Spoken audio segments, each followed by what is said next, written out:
Selamat pagi Bapak dan Ibu, para devosan kerahiman ilahi.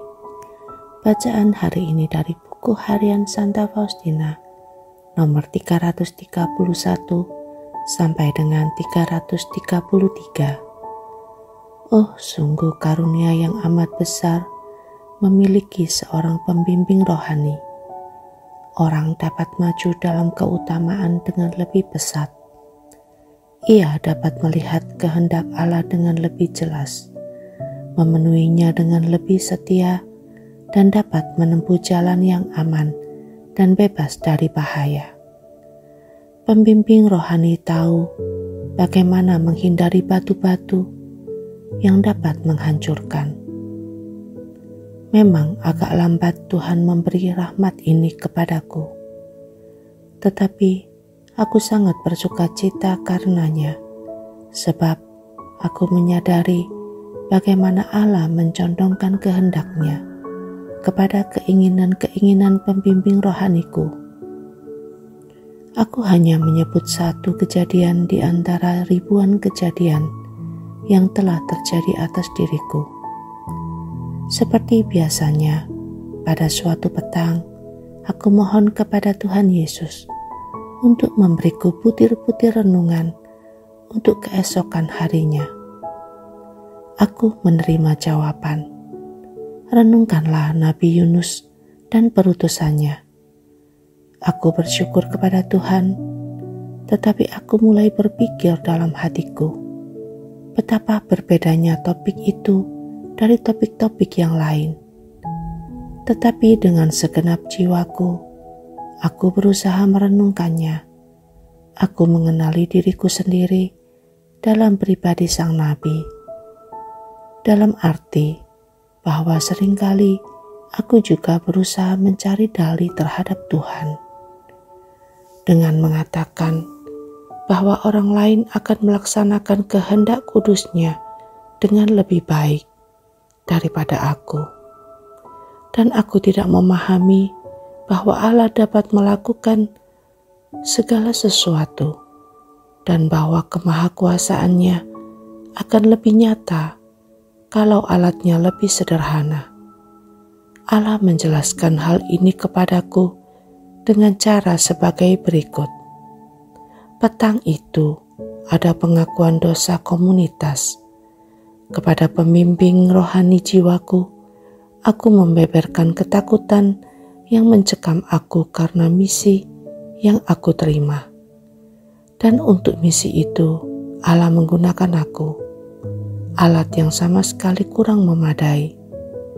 Ketika mendengar hal itu, Bapak rohaniku menjawab bahwa mau atau tidak, kita harus melaksanakan kehendak Allah.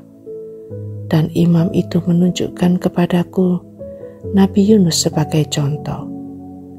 Sesudah pengakuan, aku heran bagaimana Bapak pengakuan itu tahu bahwa Allah telah menyuruh aku bermeditasi mengenai Yunus, padahal aku sendiri tidak memberitahukan kepadanya.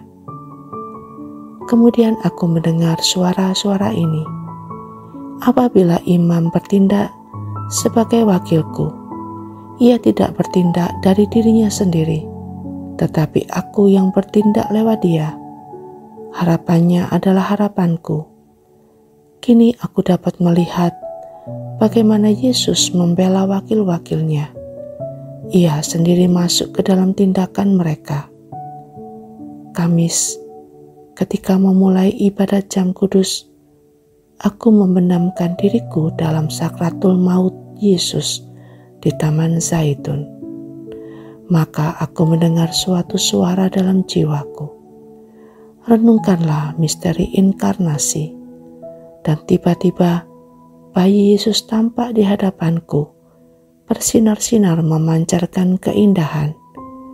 Ia memberitahukan kepadaku betapa Allah sangat berkenan atas kesederhanaan dalam suatu jiwa. Meskipun keagunganku melampaui segala pengertian, aku menyatukan diriku hanya dengan mereka yang kecil. Aku menuntut darimu semangat seorang anak. Kini aku melihat dengan jelas bagaimana Allah bertindak lewat Bapak Pengakuan, dan betapa setianya Allah memegang janji-janjinya. Dia pekan yang lalu, Bapak Pengakuanku menyuruh aku merenungkan sifat rohani seorang anak. Mula-mula sedikit sulit, tetapi Bapak Pengakuanku tanpa mempedulikan kesulitan-kesulitanku, menyuruh aku terus merenungkan sifat rohani seorang anak. Secara praktis, sifat seorang anak, katanya, tampak sebagai berikut.